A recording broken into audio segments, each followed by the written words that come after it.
আমাকে আলোচনার বিষয়বস্তু দেওয়া হয়েছে ঈমান ভঙ্গের কারণ। ঈমান ভঙ্গের কারণ, এই আলোচনাটা একটু কঠিন, শুনতেও কঠিন, আলোচনা করতেও কঠিন।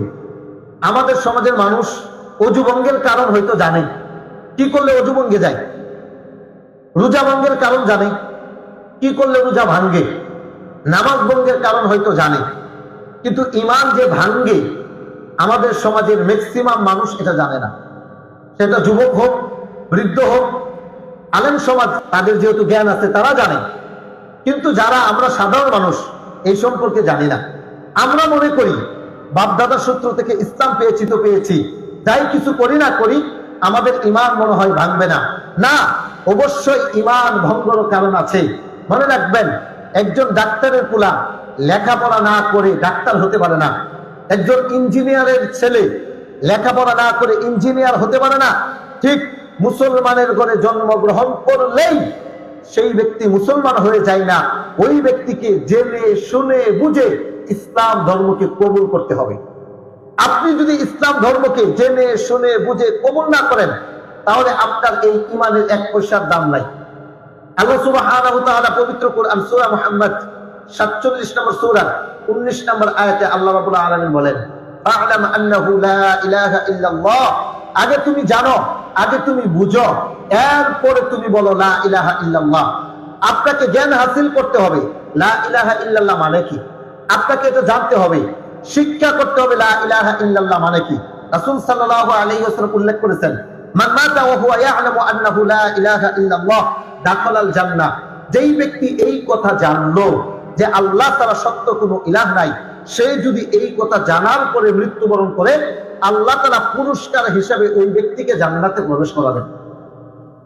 তাহলে লা ইলাহা ইল্লাল্লাহর এত বড় পাওয়ার, আপনি শুধু জানবেন যে আল্লাহ ছাড়া আর কোনো ইলাহ নাই, এই কথাটা জানার কারণেই আল্লাহ তাআলা আপনাকে জান্নাতে প্রবেশ করাবেন। তাহলে অবশ্যই এটা জানতে হবে, বুঝতে হবে। আমাদের নবী মুহাম্মদুর রাসূলুল্লাহ সাল্লাল্লাহু আলাইহি ওয়াসাল্লাম গোপনে দাওয়াত দিয়েছেন 3 বছর, মক্কাতে দাওয়াত দিয়েছেন মোট 13 বছর। যখন তিনি দাওয়াত দিয়েছেন প্রকাশ্যভাবে, যখন আল্লাহ তাআলা আয়াত নাযিল করলেন, ওয়া আনজিরা আশিরাতাকাল আকরাবিন, হে নবী এখন আর গোপনে দাওয়াত না, আপনি আপনার পরিবার পরিবর্গদেরকে সতর্ক করুন, প্রকাশ্যে আপনি ইসলামের বাণী প্রচার করুন। রাসূলুল্লাহ সাল্লাল্লাহু আলাইহি ওয়াসাল্লাম সাফা পাহাড়ে চলে গেলেন, পাহাড়ে উঠে মানুষদেরকে জড়ো করলেন। জড়ো করার পরে তিনি বললেন, আজকে যদি আমি তোমাদেরকে বলি পাহাড়ের অপর প্রান্তের শত্রু রয়েছে, তোমাদেরকে আক্রমণ করবে বলে, তোমরা কি সেটা বিশ্বাস করবা কিনা? সকলেই এক বাক্যে বলেছে, হ্যাঁ বিশ্বাস করব। কেন বিশ্বাস করব না? কারণ আপনি তো ওই মুহাম্মদ, যেই মুহাম্মদ সারা জীবনে কখনো কোনোদিন একটা মিথ্যা কথা বলে নাই। সুবহানাল্লাহ। এমন একজন যুবক আপনি, মুহাম্মদ এমন একজন যুবক, যেই যুবক থেকে আমরা কখনো প্রতারণা দেখি নাই। আপনি এমন একজন মুহাম্মদ যুবক, যেই যুবক থেকে আমরা কখনো ছল চাতুরি দেখি নাই। এমন একজন মুহাম্মদ আপনি, আপনার নামে আমাদের কোনো কমপ্লেন নাই। আপনি আল আমিন, আপনি বিশ্বাসী। আপনি যদি বলেন পাহাড়ের অপর প্রান্তের শত্রু রয়েছে, অবশ্যই সেটা আমরা বিশ্বাস করব। রাসূল সাল্লাল্লাহু আলাইহি ওয়াসাল্লাম বলেছেন, হে আমার জাতি, হে আমার সমাজ, হে আমার জ্ঞাতি গোষ্ঠী, ভালো করে শোনো, আমি আজকে তোমাদেরকে একটা কালেমার কথা বলবো। ইয়া আইয়ুহান নাস, হে মানুষ সকল, কুলু লা ইলাহা ইল্লাল্লাহ, তোমরা বলো আল্লাহ ছাড়া আর কোনো ইলাহ নাই, তাহলে তোমরা সফল হয়ে যাবে।